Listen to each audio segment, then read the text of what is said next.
So what I would really encourage is you can do that, those little sense checks on those, your personal ecosystem and your emotional ecosystem, doing those like scores out of 1 to 5. Where am I in these areas? Am I well restored from a mood perspective? Is anything triggering me from an emotional perspective? Resolving it where you can, restoring mood as soon as you can. And if you can't do either of those things, how do you healthily regulate? Hello, my fellow humans, and welcome to the Multiverse Leadership Podcast. Today, I'm honored to welcome Rachel Edmondson-Clarke to the show. Rachel is a leading expert in sustainable high performance who transformed her own life after burning out as a corporate executive. Now she helps top leaders and teams thrive, combining neuroscience, psychology, and commercial expertise to deliver science-backed strategies for energy, confidence, and authentic impact. Rachel, welcome to the show. Oh, Justin, it is wonderful to be here. Hello. Yay! Thank you so much for having me on the show. I'm super excited for our conversation. You're very welcome. Thank you for coming. To everyone who's listening. And we have a bit of a time zone difference, and you're telling me it's 5 p.m. there, and it's like 9 a.m. here, but I think we'll get through it. We'll be good. We'll be good. Yeah, that addresses the accent right off the bat, yes? Yeah. Oh, I didn't know this. So I'm in Nottingham, England. Yeah, so I'm from Robin Hood country, if anyone is old enough to remember the Kevin Costner movie. Yes, I am. Hell yeah. I'd love for you to start us off by kind of guiding us into your journey. What led you into, what got you from where you were to where you are now, and what you're doing to help other people out there? Sure. Yeah. So I guess my journey started, like many others do, on a kind of a ladder, thinking that I knew exactly where I wanted to go after college and then university, joining Mars as my first corporate role. And I had a background in marketing and communications and really felt that that was where I wanted to head to. Fast forward, a decade or more in that corporate environment. I was working for a very large confectionery business in the UK that was subsequently bought by Ferrero. And I was doing a very senior position. And I, thought that I had got to what I really wanted. I had the glass fronted office, I had the car, I had the team, I had the influence within the organization. But honestly, I kind of looked around and it was like, actually, this is not at all what I want. And the moment was more pertinent than that and more dramatic than that, in the sense that the moment that I really truly realized in my heart that I was in the wrong place, I can remember the afternoon it happened. I was in that office and I was preparing to go into the boardroom, and instead of walking out of that door, I found myself lying on the floor, staring and looking up at the ceiling tiles. I had collapsed. I couldn't think and I couldn't breathe in that moment. I later realized that I'd had a panic attack.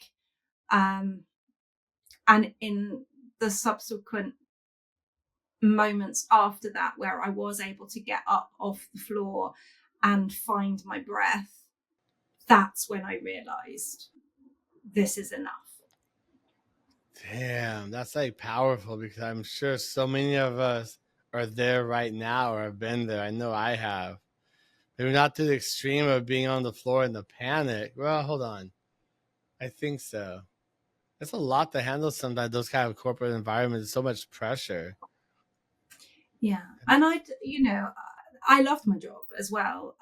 There were things that I really thought that I enjoyed about it. And there were aspects that I absolutely enjoyed about it. I had been promoted into a senior leadership role. I felt like I had been trusted to do that role. I've been doing it 18 months, 2 years, but the demands of the business had increased, and they'd increased at a rate that was higher than I was able to be, to keep up with, so to speak. And although I was learning, developing, and growing in that time, it ended up becoming too much. And my answer for it all at the time was just to work harder and harder and harder, work longer hours, and do more. And anyway, eventually, it wasn't a to answer your first question and to bring the story to where I am today. It wasn't a quick redirection. Over the course of probably 3 years, I questioned deeply what was most important to me and followed my heart in terms of what I loved and what I really wanted to do.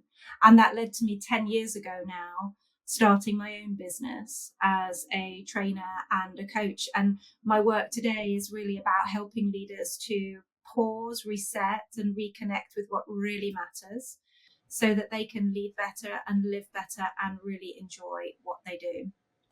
Wow, I love that. That's a powerful story you tell, because I'm sure so many people can really relate to that. And some of us never pull ourselves out of those type of jobs. We're always like, oh no, this is just how it is. Then they're stressed out, they're unfulfilled, but no, I'm fine. And they just stay there so miserable until something just explodes or they have some kind of near death or something. That's a very Mm-hmm. powerful And story. it's so predictable as well. It's so predictable, and this is what I've learned. Since we have our, let's call it our personal ecosystem. Justin, you were chatting to me before, around the things that you do to really restore yourself, whether it's, your digital sunset, your bedtime, that quality sleep. You get up in the morning and that's your time to, do your movement and have your meal of the day. And so we have this personal ecosystem that really impacts our mood, our energy, and our ability and bandwidth to be able to deal with stress. And so that's all the stuff that your grandma taught you, like, have you eaten? Have you slept well? Have you ever Leave me just alone, walked? Grandma. Have you been out in daylight? Have you been in nature today? Have you spent time with people that you love and care about and who care about you? And I've been disrespecting so many of those things over such a long period of time. And then if you couple that with, we don't operate in a vacuum of just our own personal ecosystem. We have other things that impact on us as well. So external forces, people and things that will affect how we feel, that will trigger us emotionally. And if we're not resolving those things, as I wasn't fully resolving those, I was ending up regulating these things. And it's clinically predictive of outcomes like, reduced cognitive and metabolic capacity, increased confusion, negative bias, poor work, disengagement, and risks like I ended up experiencing, poor physical and mental health, burnout or departure. It's actually really, it's obvious to me now, and it's so clear for me to see, and I can see when others are on that path as well. But it's also possible with, to turn it around, as you well know. Well, I mean, for myself, I literally had to die for me to really get together and turn my things around.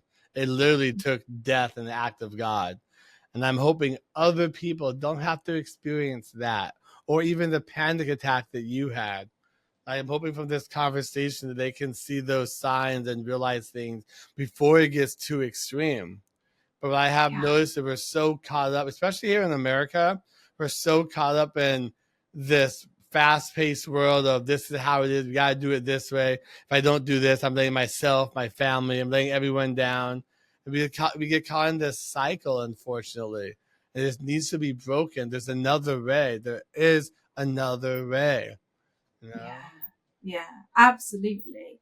Absolutely. And I think, you know, that we are in a time of huge complexity, and I think many of us feel that. And in some ways things are getting exponentially better, and in some ways they're getting exponentially worse. Life expectancy, for example, or even we were talking earlier about AI and renewable energy, and like the technology that's getting better and better and better. Our connectivity, like, it's bonkers. We're here doing this. Right? I What know, did I say? different sides of the pond. But Right? oh my God, I was saying to somebody the other day, like, it was only okay, maybe not a few years ago, but 10, 15 years ago, me just having a telephone call with you for minutes would have cost me a small fortune. Right? Whereas now we're doing this, and I can see you, and it's This not is costing. real life. I know, I know. And so that connectivity is amazing. But at the same time, things are exponentially worse. Our climate and nature and the biodiversity that we're losing, the extreme weather. They've just had reports on the news here today. Spain has got more wildfires here in Europe. And I know that's something that has plagued the US as well. California, yeah. Mental anxiety, we're talking here about that anxiety, that depression or burnout. And so I think in many, many, many ways, there is a pace of life, and there is a connectivity that is fantastic. But have we lost connectivity? And do we need to be mindful and get better at reconnecting to ourselves, to our families, our local communities, and to nature? Yeah, it's one of those conundrums where we're so connected now, but we're so far away from each other. It's Yes. kind of like one of those catch-22s. Like, well, we're connected, but we're not. It's like we forgot what it is to be human or have human conversations, especially after COVID. People are so timid and weird and like, oh, hi. Like, they just don't know how to interact with each other anymore. No, that's it. Exactly it. And it can seem, although we are connected, it can seem remote, and like there's something between us. And there's real restoration for the soul in those very real conversations that we can have when we're truly present with one another, I think. Right. I feel like that, even for me, sometimes that's really hard, being fully present.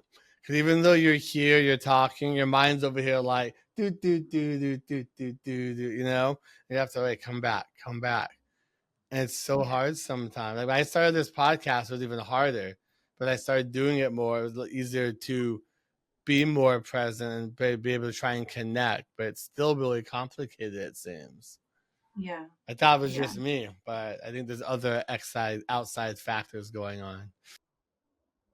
I think it's tough, isn't it? Because often we are we might be concerned or thinking, well, how are other people seeing me, judging me, thinking of me? What are they thinking of me? And you mentioned it earlier, you don't want to let anyone down, you want to do your best, you want to perform well. And so your mind ends up being in all of those places and less in the moment. And it does take practice, and I think that's always harder to do if you're doing something new or you're doing something that's a little bit different. It's always a harder discipline and practice to come back to be fully present. It really is, because a lot of us and myself, we live either in the past or in the future, but never in the right now. And there's so Yeah. much going on that's pulling us, like you're saying, in so many directions. But it's kind of hard to really figure out, where should my mind really be in the present, and what should I be doing. And it's just, especially like say like in corporate environments, or depending on where you're working or how your family life is, you just don't know what to do, how to react, when to do it. And it's just everything. And that, it's just so overwhelming at times for a lot of us Yeah. that we do Yeah. nothing. Well, that's it. I guess, it can get to that stage where we're either, frozen in that fear and indecision of what to do. Um, and this is where, you're talking about past and present. I think being able to ask ourselves really good quality questions is a really super way to help ourselves get unstuck. And it's not saying that the past isn't useful to reflect on and to look at times. It's important.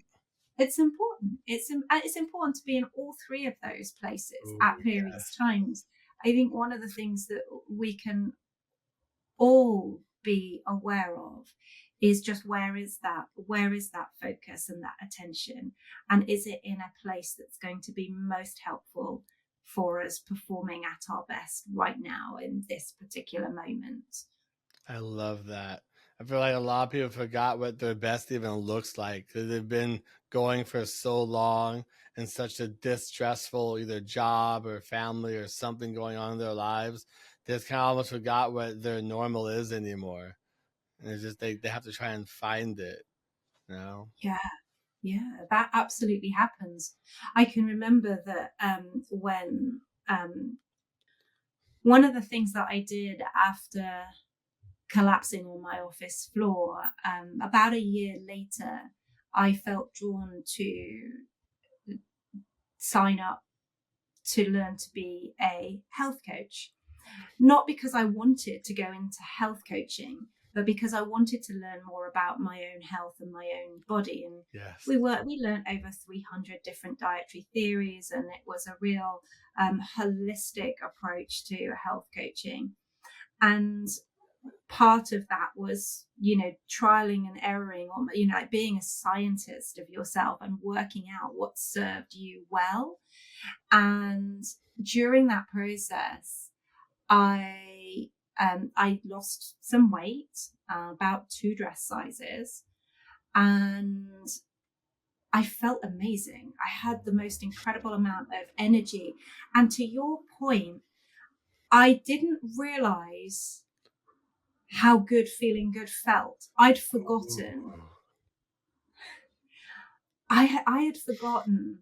And because I had thought it was just normal to feel the way that I was feeling, exhausted and tired and, um, you know, struggling with, clarity and all of this. And I'd kind of just accepted that as normal because it'd been that way for so long. That's such a powerful and dangerous statement you just said there, that you've accepted because that's the way it's been for so long. That's Yeah. so powerful and dangerous too, because we Yeah. can get stuck there. It's like needing to recalibrate, isn't it? And remind Yeah. yourself that, well, actually, no, it doesn't have to be that Mm. way. Um, yeah. And I was like, not, from me kind of looking after some of my food habits since then Oh, girls, not has go never, there. Oof. Woo! well, it's never because nothing tastes as good as feeling good feels. No, But then actually food does taste amazing, and you can have some incredible foods that also make you feel good. it So why shouldn't wouldn't taste you this have good. both? Why wouldn't you have both? I'm like, why wouldn't you do and have Oh, both? I'm going through that myself right now, trying to figure that one out. Especially because Yeah, food here in America is made so enriched with sugar and flavor. And it's just, oh my goodness, I'm on that journey trying to figure out what to eat, how not to be too comfortable, but get a little comfort. It's going back and forth. It's a lot.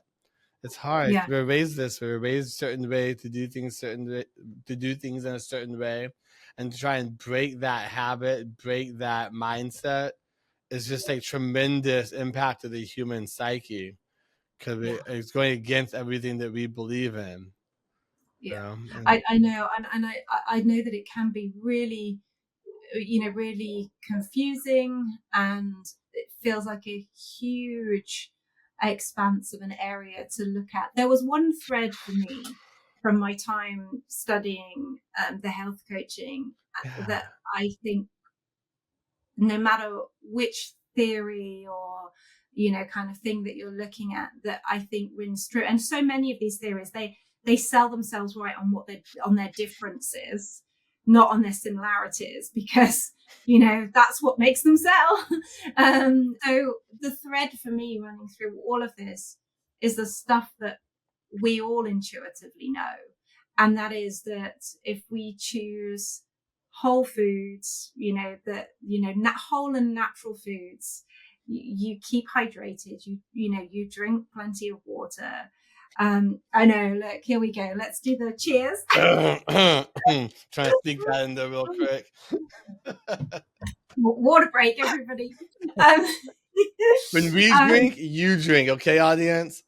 yeah, let's do it. You get daylight, you get nature, you move, and that movement doesn't need to be a cardio thing every day. Even if you're just getting out and you are walking in daylight and in nature, these things are really good for us. Yeah, and I love that. That can be very hard sometimes, especially say you're working remote or you're always in the office and you don't have like glass windows or anything. That's one thing that I despise working in offices now. And I've been trying to fight the boss of the company I work for right now about this. I don't think he quite understands it. But being inside that cage, it's like a cage to me.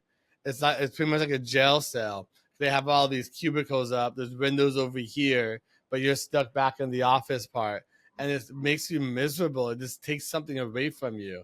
But I Yeah, it's learned going to to impact me. go to walk sometimes, and that helps. But you come back in there, it's just like, well, this is my life. This is how it is, I guess, And Yeah, it's yeah. ooh, And it does, and it will impact mood. yeah. Your mood, your energy you've just described there, it's impacting that.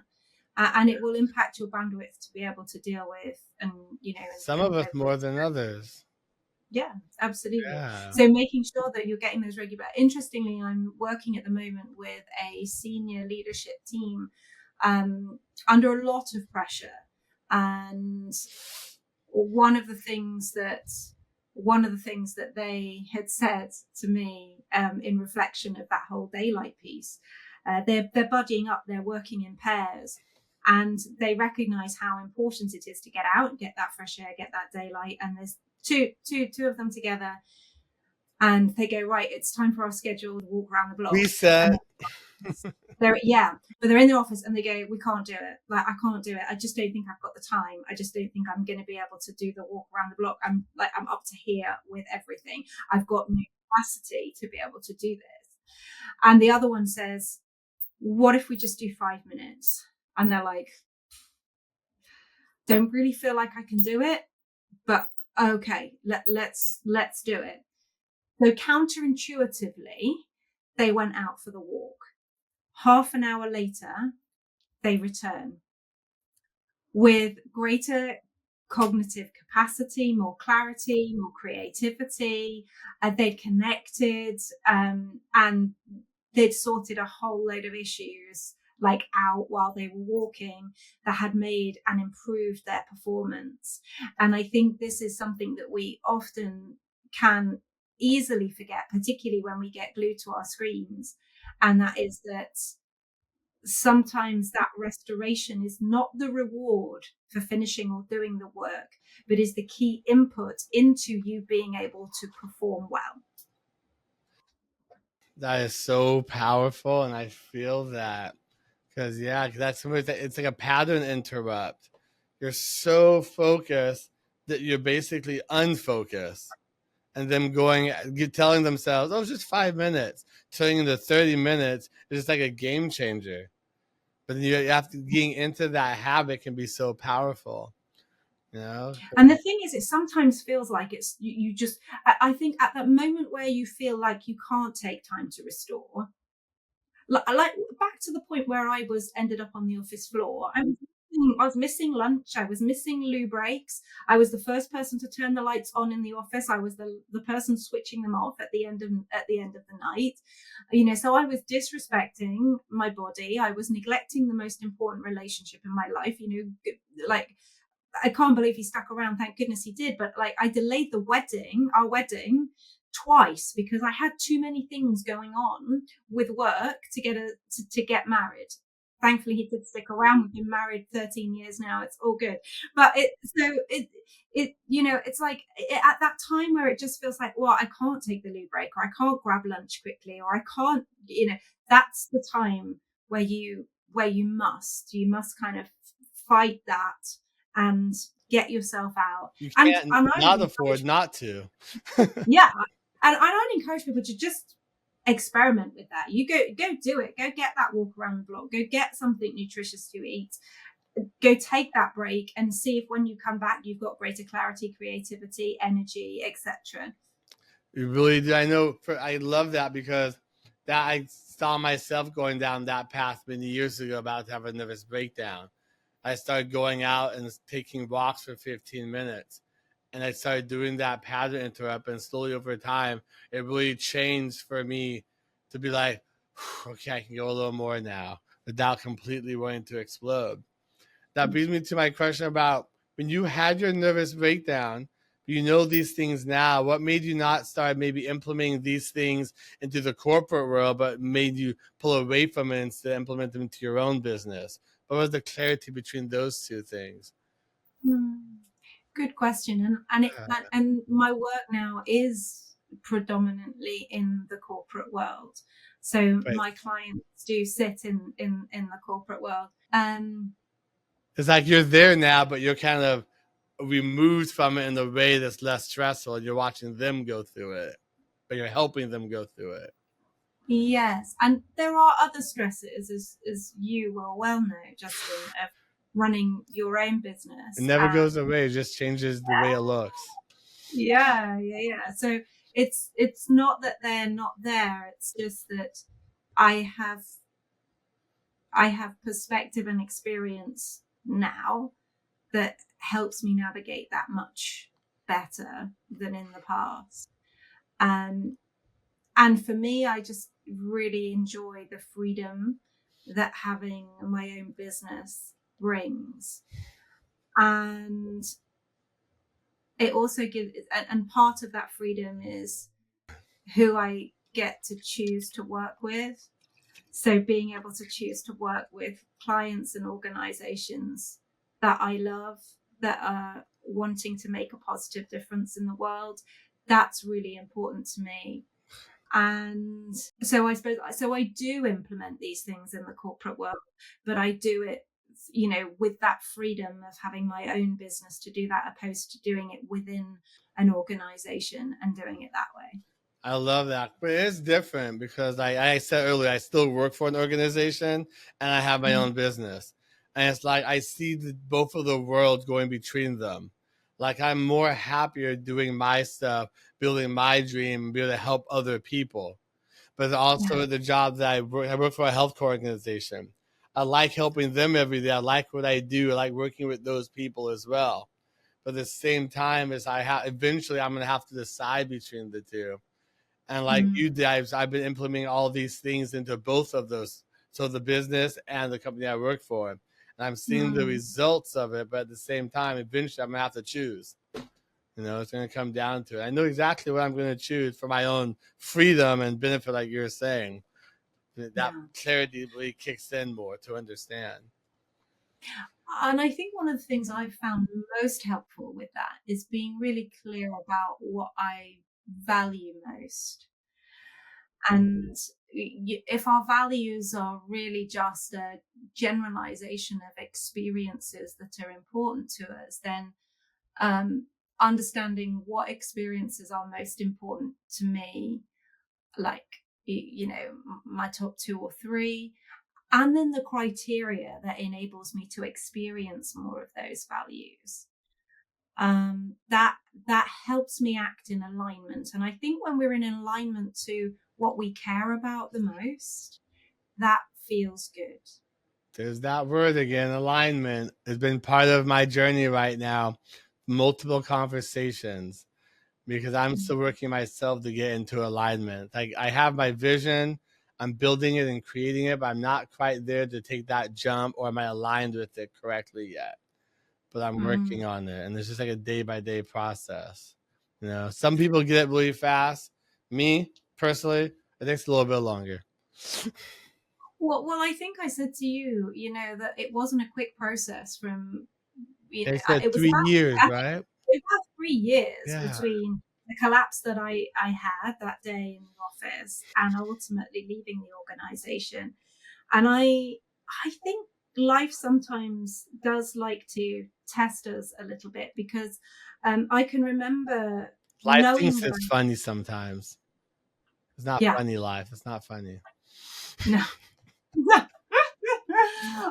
I can remember making the decision and knowing that I wanted to transition from a corporate world where I had, the salary, the pension, the healthcare, the very nice company car, all of those things, and wanting to transition into my own role and thinking, well, how the hell am I going to bridge this? Like, how is that going to work? And I got myself a career coach at the time, wonderful lady. And I can remember one of our first conversations. She said, well, Rachel, do you think that you would ever get the opportunity to take redundancy, be laid off, that type of thing?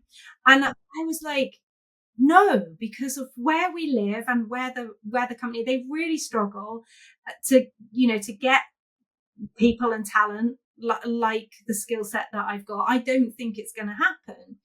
Anyway, lo and behold, a couple of months later, I get pulled into a meeting room with the HR director, and obviously they're looking pretty serious.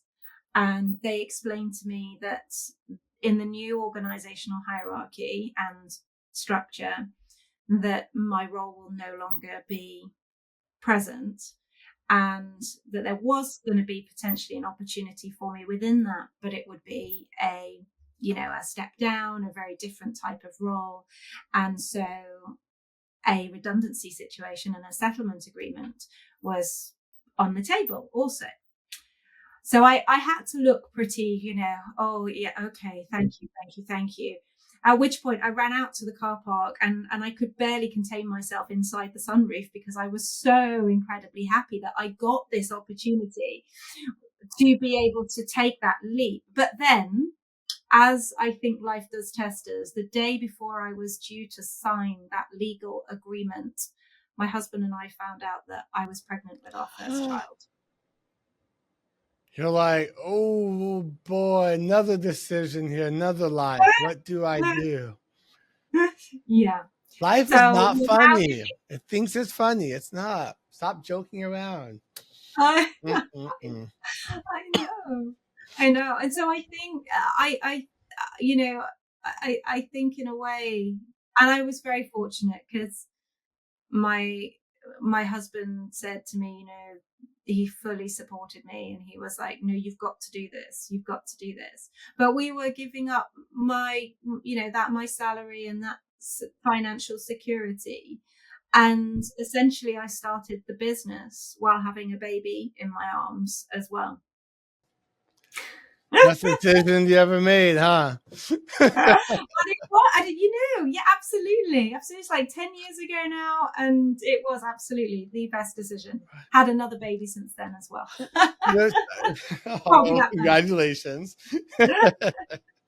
There's so many other people that are in that predicament, and they always feel that, well, not signing that would have been the safe way. But at the same time, not taking into consideration what that would have done to them psychologically and mentally over time, because they were unhappy, but it's safe, they thought, There's always those things you have to really weigh out and determine, is this really safe, or is this a safer way? And just trying to figure out what's best for you at that time and your family, and what you need to do for yourself. Yeah, absolutely. And that's not to say that it's not necessarily an easy route. And my business has had ups and downs in those 10 years. COVID pretty much wiped my business out and I had to rebuild again. But I did, and I rebuilt stronger and better. You But know how to do it now. it was really tough at the time. And fortunately, I had the financial capacity to be able to keep pouring into the business at a time when it wasn't bringing income in. And so it's not necessarily an easy route. I think it does require some, important planning. I couldn't have done it on my own. I only did it with the help and support of coaches and mentors, which I still, have supporting me today. I think that's so vitally important. And So and so I think just be ready. Life, I think, has a way of, it does have a way of constantly testing us, but then when we are in a place that's not on that road to burnout, when we are looking after that personal ecosystem that we were talking about, then we can show up for ourselves and for our families and our communities, with greater calm and with greater courage, and to pursue those things that are really important to us. that is so beautifully said. I love that. I always say to people, you have to choose your hard. No matter what hard you choose, it's going to be difficult and hard and frustrating and stressful. But which hard do you want to choose? Yeah. You know, because Yeah. you can be poor, you can be rich, you can work for a company, you can work for yourself. There's going to be ups and downs. Usually, when you work for yourself, it's a lot more ups and downs. You're holding yourself accountable. When you work for a company, your accountability goes to the higher ups, the executives. When you work for yourself, it's all on you. So you probably will fuck up. That's fine. Learn from it. Yeah. But Yeah. accountability is huge with that. It is. And at the times I've said to myself, if the business isn't doing well, it's only me to look at. So where do I need to grow? And what do I need to learn, do differently to build that business, or, yeah, whatever it is. If you had to do it all over again, would you think you'd stay in corporate America, or would you build your business? Like if you had a If choice from the beginning. Yeah. if so I would, the corporate experience and background taught me so much, and I'm enormously grateful for that experience. And I think if I hadn't had that opportunity to learn those skills and gather that context and understanding, I don't think it would enable me to have the same appreciation for what my clients are going through today. So I wouldn't change that, but equally, I love what I do, and there's no way that I want to go back. I love that. That's a great answer. I feel that myself. Because if you wouldn't have gone through that, you wouldn't have known that there may be something, another way or to do something, or there's another road to take. You just wouldn't have known. You don't know what you don't know until you really No. go through something and you realize what you want, what you need, and you're not getting that from what you're currently doing. So yeah, Yeah. powerful. Absolutely. Absolutely. And I think if anyone is feeling uncertain about where they are and what they might do next, then I would first of all take a look at that personal ecosystem. Let's call it 5 things really simply: sleep, nutrition, daylight, movement, and social. And what I mean by social is, how much time have you genuinely spent with people who you care about and who care about you, or that have got your back? In real Are they, life, right? yeah, Okay. in I your got you. life, like, those kind of. And I would just like have a look at those 5 areas and just say to yourself, on a scale of 1 to 5, where 1 is this is not good at all and 5 is I'm tip top in this area, where would you score yourself in those 5 areas? And to be honest, most of us intuitively know if there's any area that's particularly down, like what we might need to do to adjust and to improve that area. When you've got your personal ecosystem in good check, I would then sense check, where am I emotionally? And by this, I mean, what are the external factors that might be triggering me? And we can boil this down as well to another 5 very, very simple things. So we are social creatures, social mammals, if you like. And whenever any one of our mammal needs gets triggered, it's going to shift our biology. It's going to change how we feel and how we impact, because we will feel threatened. And so those five mammal needs are the need for inclusion. So are we feeling included in our families, in our workplace? Have we got certainty and clarity about our futures, about what's happening with our roles, about where we're going with our lives? Do we feel like we're being fairly treated? And do we have that equal access to the resources that we need or not? Do we have attachment, status, belonging? Like how much do we feel valued by our workplace or our bosses or our teams or our families? The final one is autonomy. Like how much do we feel that we have that autonomy to be able to act freely and do what we think is best and what we think is right? And again, you can score those on how important they are to you right now, those needs, each of those needs, 1 to 5, where obviously 5 is, it's really important to me, that need right now. And then score how well are those needs being met. Again, 1 to 5, 1 where it's not being met at all, and 5 where it absolutely is being met. And where have you got discrepancies? And where you do have those discrepancies, how do you then resolve those? Because if it's something that's causing that emotional dysregulation, then how can you fix it? And if it's someone, can you go and talk to them about it?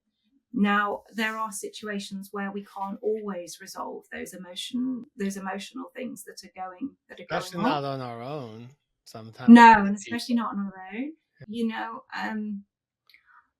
I can remember, so something like bereavement, for example, you're not going to be able to go and speak to that person or fix the situation. True. And so AI is doing some weird stuff with that, but that's for another time. Yeah, okay. Oh, well, okay. Well, we'll have a chat about that. So there are some things that we can't resolve. And there's some things that take longer to resolve as well. I was working with a CEO, one of my one-on-one coaching clients. He'd recently become the CEO of the organization, and the chair of the board was being particularly difficult. It was not a quick solution to resolve that. It took several months to resolve that. But what we can do in the meantime is look at how we regulate, and how we regulate those emotions in a way that is healthy regulation. So what I would really encourage is you can do those little sense checks on your personal ecosystem and your emotional ecosystem, doing those like scores out of 1 to 5. Where am I in these areas? Am I well restored from a mood perspective? Is anything triggering me from an emotional perspective?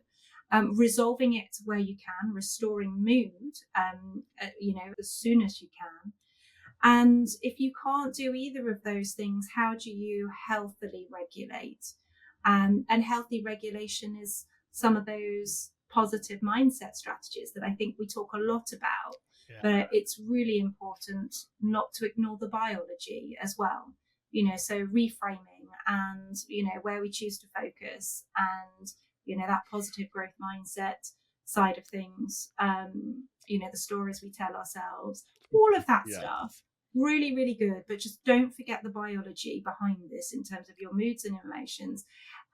When we are in a good place from a mood and emotion perspective, or as good as we can be, and regulating it well, then we can act from a place of greater clarity and greater calm and greater courage, and also compassion, I think, for ourselves and others in where we find ourselves.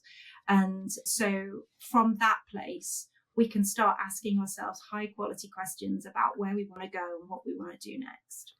I Sorry, love that was a very that long. was so powerful too. My Mm. mind had so many things I wanted to say. I'm like, because all this stuff is so true and so powerful. But there's so many of us sometimes too. Like it can be so much, so overwhelming, not knowing who to talk to, where to turn to, but not understanding. We just gotta take a step.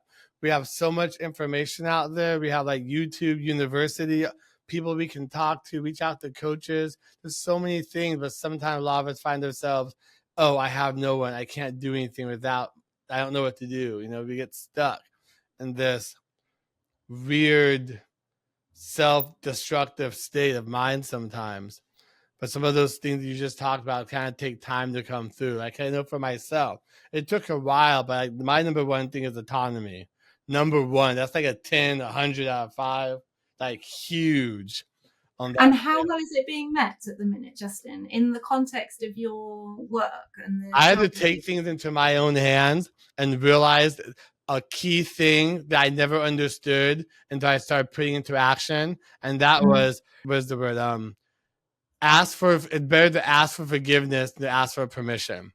yeah. I didn't understand that, but I started putting that into play into my life with like the company I work for. It came to a point where they weren't really pushing against it, but I was doing my job, do what I'm supposed to do. So I Mm, got more clarity, understanding that I could be more autonomous with them and on my own with my business as well.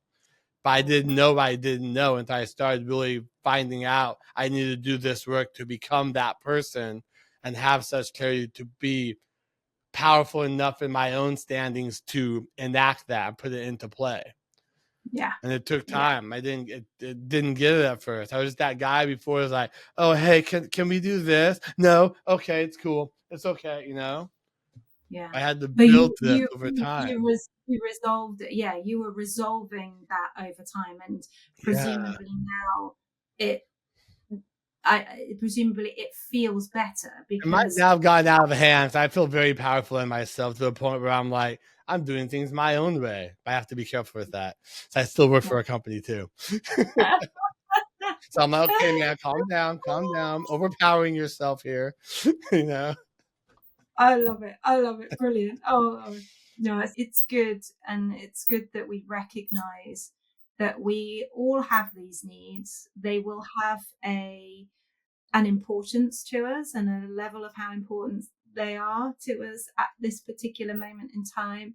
And having sometimes difficult conversations or taking what seem like courageous action, as you said in your example, is important for us to be able to um, really return to those parameters where we can perform and feel at our best.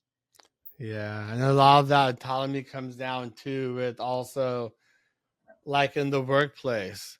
You have a lot of the micromanaging bosses. That's all they know. They weren't taught how to be leaders, just how to micromanage. And you see so many people, they're like, if you just gave them a chance, they would rise to or above your expectations. But they're so in this mind of, oh, I have to do how he says, what he says. I didn't do it right. And they're questioning everything in their life, every little thing because of that micromanagement. They're not Yeah, given the space, the time, or feel that they're valued to become who they can be. yeah, And I was absolutely. there for a long time myself, most of my career. Yeah. Yeah. And you were saying as well a few minutes ago around just how it can feel like such a lot.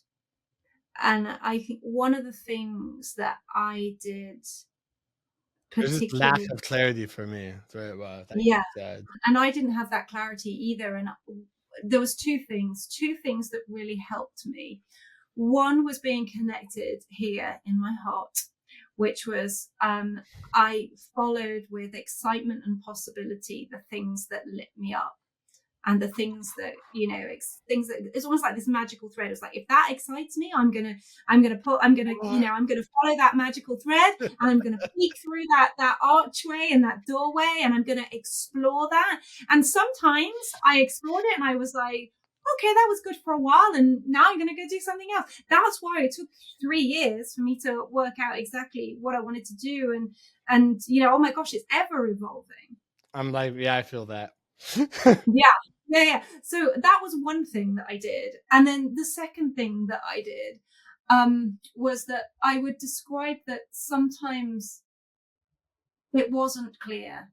In fact, the way I would describe this was it was like I was stood at the edge of a misty lake, and there's stepping stones across this lake, but I can only see the first stepping stone. And it's like, I know that once I step on that stepping stone, I'm committed to crossing this lake, even though I cannot see where it's going. And so I take the step onto that stepping stone. And as I take that step, a little bit of the mist clears and I start to see the next step. And then a bit more clears and a bit more clears. So I would just encourage people that sometimes we can't see the full path or the journey, but it's about having the trust and the faith in taking those steps anyway.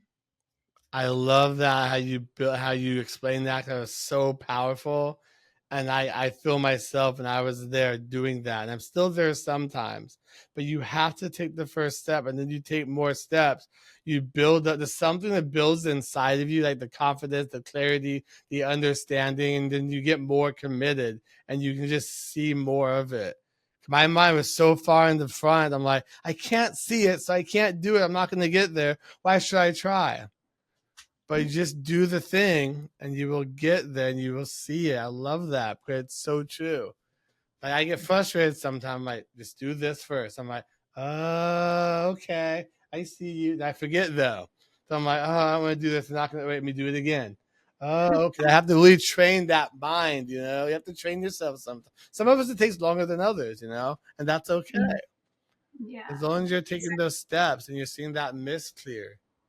Yeah, Like, exactly. And whatever that is, whether that be um, an entrepreneurial path or a career change, or even just getting greater clarity within your current role around what, kind of what it is that is important to you and that lights you up and that gives you purpose and allows you to jump out of bed each day and love and enjoy what you do. 100%. I love that. I always try and tell people the entrepreneurial journey is not for everyone. And people don't understand you can be an entrepreneur. They don't know what that is. They're like, what do you mean an entrepreneur? You're doing the same thing entrepreneurs do, but you're doing it for someone else's business. And you're fine with that. You're still a high performer, a high peak, building all this stuff. Just you don't have all the what is it? You don't have all the like if it blows back or something, you're not losing so much. It's their business, not yours at the end of the day. But you're Yeah, full on going for it. And you can still do that. yeah. That word's not talked about a lot, you know. No, It's not the no. entrepreneur or you work for someone, that's it. But that's not the case. No, Yeah. absolutely not. Absolutely not.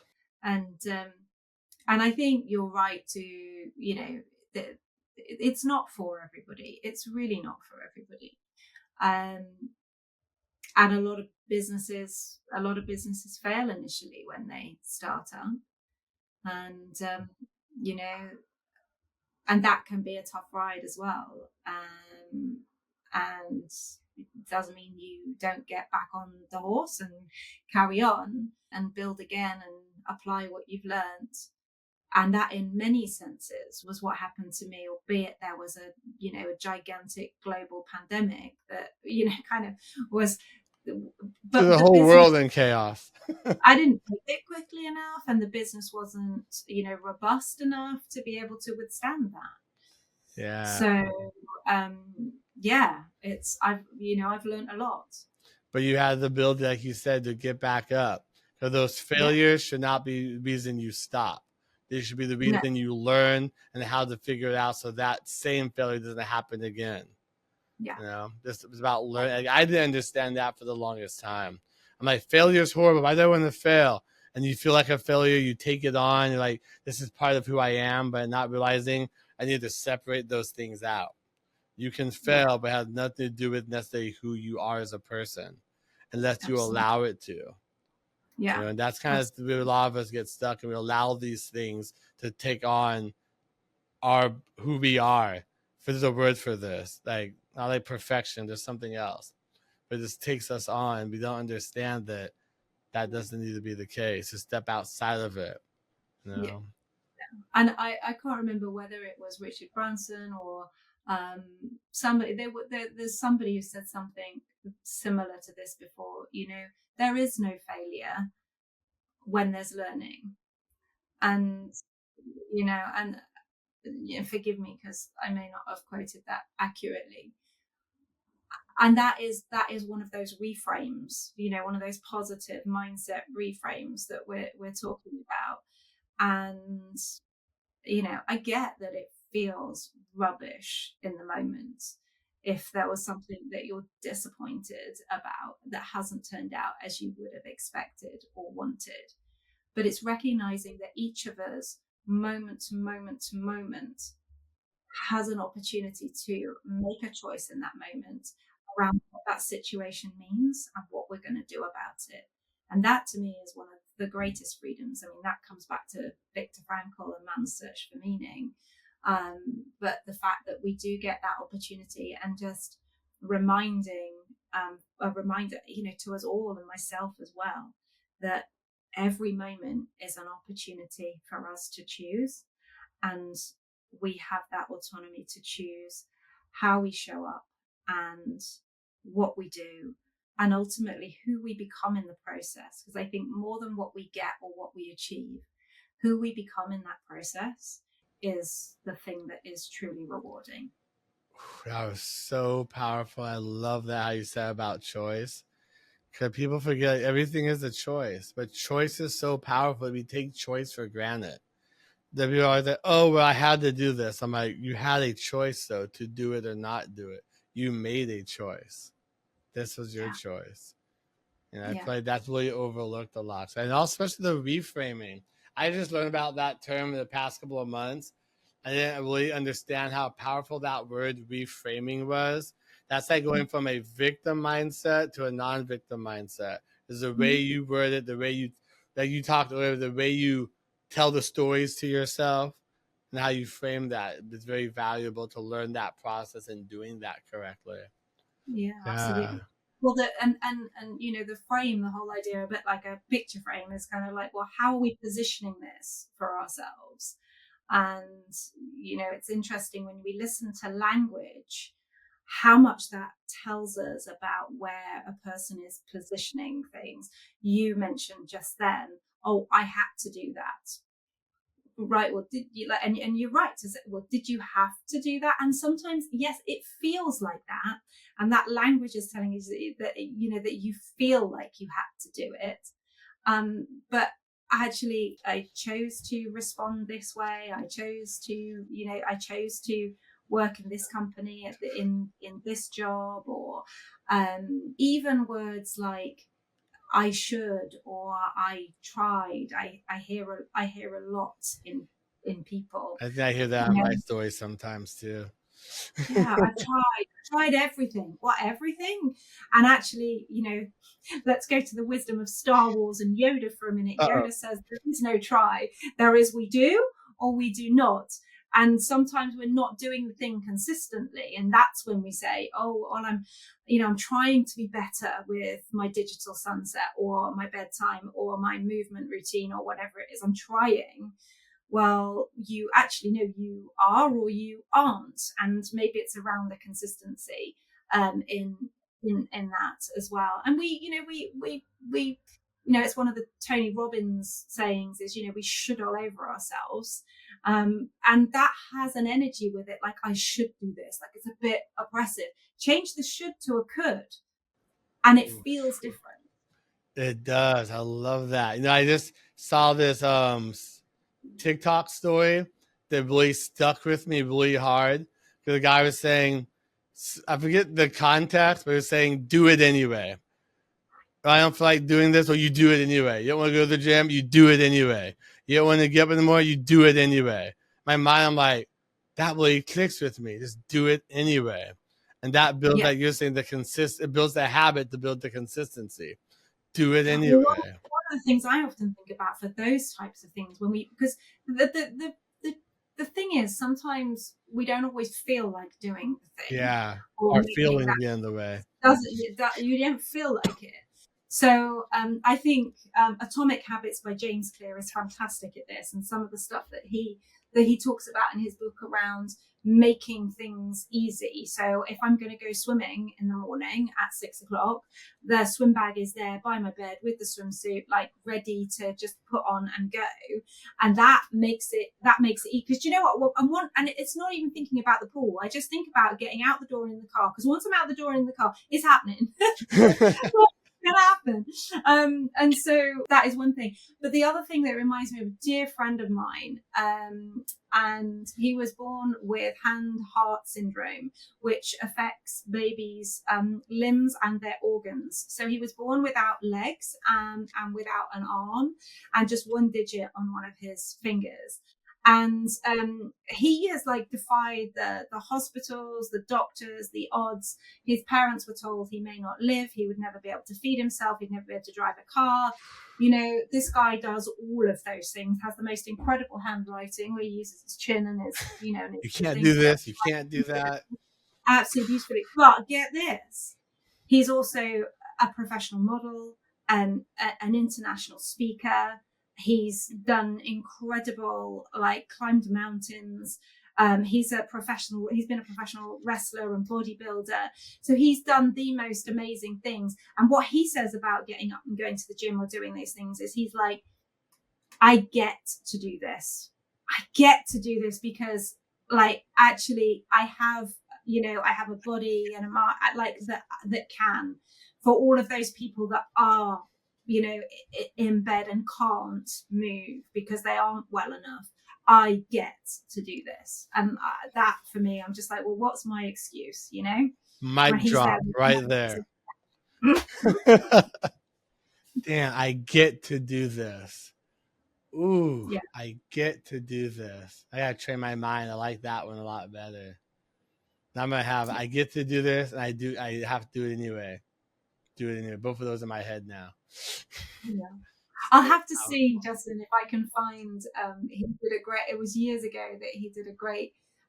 He did a great TikTok, you know, video short of him Oh, in the gym. please send. Yeah. I'm gonna see if I can find it and send Yeah. it. Hell yeah. I'd love to watch that. I love Yeah. things that are just so empowering and showing that people can do it. But then at the same time, I had a coach off kind of a bit subject.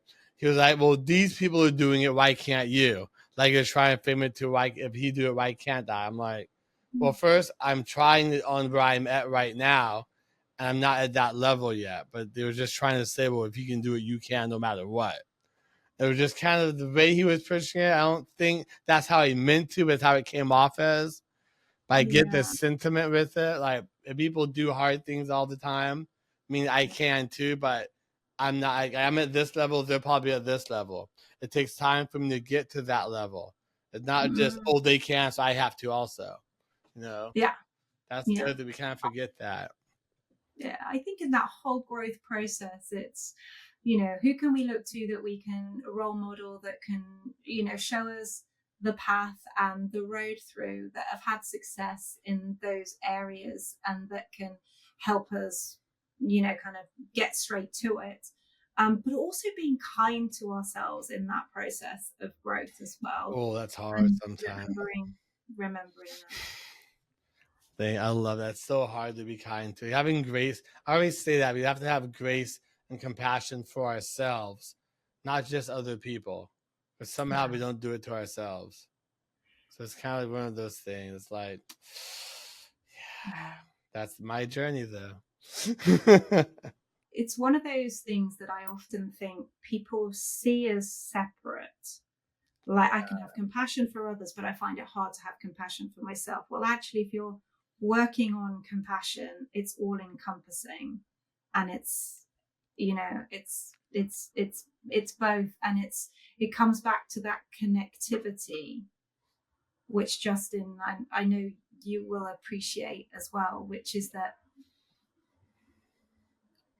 on some level we are all connected. We are 100%. With one another and with nature. And so thinking of the self as something that is separate is not always helpful. And so, people will talk about, well, I need to improve my self-awareness. Well, no, just improve your awareness, Ooh. or my self-reliance. Well, what about your reliance? I think being mindful of sticking self in front of things suggests that there's a separation there, I and just to be feel aware of that. that with our languages as well. I always say we're spiritual beings having a human experience. And that's what Yeah, helps me not separate those, even though I constantly do separate them myself. But just yeah, for me trying to remember that there were spiritual beings having a human experience helps me understand, okay, these are connected. It's yeah, not just, they're not separate things. yeah. But it can be hard for sometimes. Yeah. We're human Oh God. beings. And there's no way, like it's a constant journey, and there's no way I have it all nailed and perfect. It's And those you know who do, I constant would thing. question everything and be very concerned about them. Well, exactly. My We're all journey's learning. done. I'm finished. I'm here. I'm so Yeah, no. happy. Look at me. Okay, buddy. Congratulations. You want Yeah, a no. participation trophy? What the? You know, that is part of our human existence, isn't it? I think Yeah, there is such beauty in it, but there is also, the pain and the struggle and all of that as well. And I it's think messy. those sweet things, they wouldn't be so sweet without the sour. Yeah, you can't. It's like that song. You can't have one without the other. And I feel that's so true. The yin and the yang, the love, the hate. You gotta have one to know what the other one feels like, so you can decide which one you'd rather have in your life and make Yeah, that choice. I'm doing that mic drop. Rachel, thank you so much for coming on here today. I thought we could keep going. This has been a great conversation. I love how deep this got. I'm like, I want more, but I'm like, it's almost lunchtime. I need to eat at least. I know dinner time here for me. Dinner Oh time. yes, it's about 6:30 there. Huh? Yes. Oh, Oh, it's been such a pleasure to speak with you, and just yes. your Definitely want your to have your you back on here. I would It's love amazing. that. You're amazing. Well, absolute pleasure. My absolute pleasure. Yes. Before we go today, I would like to ask you one question we're going to leave the audience with. And that is, what does it mean to you to be a human being? To be a human being, I think, is very much like what we were saying earlier. It's the magic and the wonder of being able to experience all the beauty that there is, whilst also, and sometimes simultaneously, dealing with the struggle, the grief, the complexity, and the challenges of life. And this is where I feel that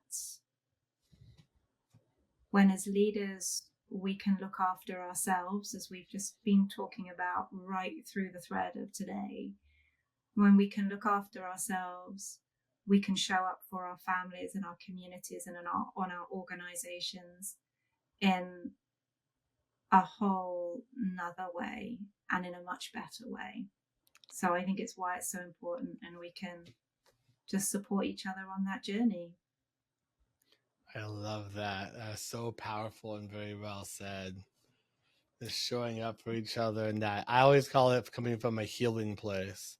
You Yeah, know, you gotta go yeah. through that journey of healing so that you can show up better for yourself, most importantly, everybody else.